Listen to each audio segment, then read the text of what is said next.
আপনাদের সাথে নতুন একটি ভিডিও নিয়ে আসলাম। সেটি হলো itel vision 5 plus. Itel vision 5 plus যেটি একেবারে আপডেট সিকিউরিটি বলতে পারেন। সেটি হলো ইউএমটি দিয়ে, যেটা সিপিও এই যে টাইগার T606-64/2 এটি দিয়ে একবারে সহজভাবে আইটেল ভিশন 5 প্লাস, যেটি একদম সহজভাবে আপনারা এই আইটেল ভিশন 5 প্লাস টি এফআরপি রিমুভ করতে পারবেন। আমিও অনেক খোঁজাখুঁজি করার পরে আসলে ইউটিউবে এটার কোনো ভিডিও আমি পাইনি। বিভিন্নভাবে অনেকে অনেকভাবে এটাকে রিমুভ করার চেষ্টা করেছে এবং কেউ সফল হয়েছে, কেউ সফল হয়নি। আপনাদেরকে আমি দেখাচ্ছি, দেখুন আমি এফআরপিটাকে রিমুভ করেছি। সেটি itel vision 5 plus, itel vision 5 plus এইমাত্র রিমুভ করলাম। আমার কাছে আমি সিএম2 দিয়ে ট্রাই করছি, হয় নাই। পরবর্তীতে আমি ইউএমটি দিয়ে এটা সাকসেস হলাম। আপনারা যারা সেটটি এফআরপি রিমুভ করতে চান তারা অবশ্যই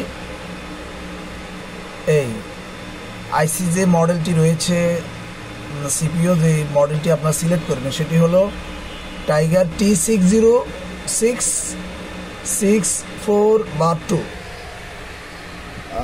আরেকটি এখানে রয়েছে, সেটি দিলে হয় না, আমি দেখেছি। T606 দিলে কাজটি হয় না। এটি দিয়ে আমি ট্রাই করছি, হয়নি। পরবর্তী এটা দিয়ে যখন আমি কাজটি করলাম, অবশ্যই আপনারা ইএমএমসি থেকে তুলে নর্মালে দিবেন।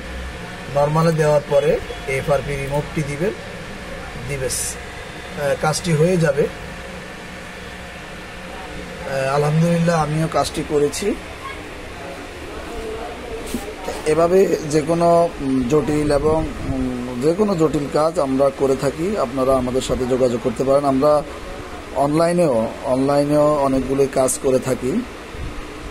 যারা আমাদের সহযোগিতা নিতে চান অবশ্যই আমাদের সাথে যোগাযোগ করবেন। আমরা ইনশাআল্লাহ আপনাদেরকে সহযোগিতা করার চেষ্টা করব।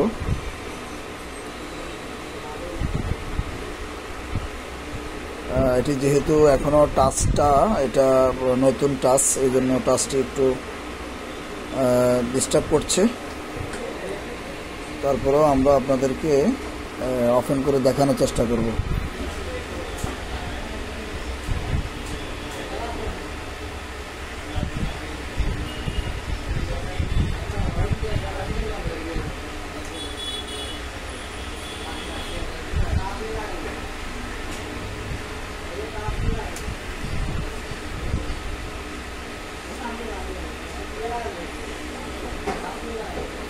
সফটওয়্যার জনিত যে কোনো ইস্যু নিয়ে আমাদের সাথে যোগাযোগ করতে পারেন। নোয়াখালী টেলিকম, পুরাতন বাস স্ট্যান্ড, নিজাম হোটেলের নিচতলায়। সফটওয়্যার নিয়ে যে কোনো কাজ আমরা করে থাকি। হার্ডওয়্যার এবং সফটওয়্যার লেভেলের যে কোনো কাজ করে থাকি আমরা। এখন তো বিদ্যুৎ নেই, মিটারে বিদ্যুৎ নেই। এই কাজটি হয়ে গেল আলহামদুলিল্লাহ। Itel vision 5 plus.